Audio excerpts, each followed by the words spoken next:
Subscribe and download over 1 million code snippet including this tutorial from codegive.com, link in the description below. Title: Python variable string concatenation tutorial with code examples. Introduction.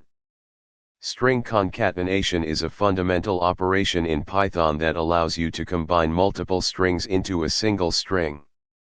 This tutorial will guide you through the process of concatenating strings using variables in Python, and provide you with code examples to illustrate the concepts.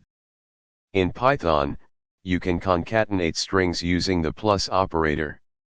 Here's a simple example. Output. You can concatenate variables by combining them with strings. This is useful for creating dynamic strings based on variable values. Here's an example. Output.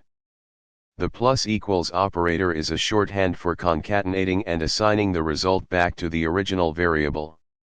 This can make the code more concise. Example. Output.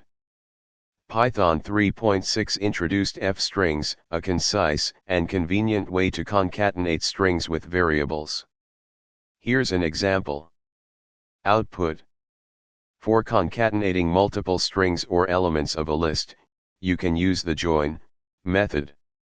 Example. Output. Conclusion. Understanding string concatenation in Python is essential for manipulating and constructing strings in your programs. Whether you use the plus operator, plus equals operator, f-strings, or the join method, these techniques provide flexibility and readability in your code. Practice these concepts to become proficient in handling string concatenation in Python. ChatGPT.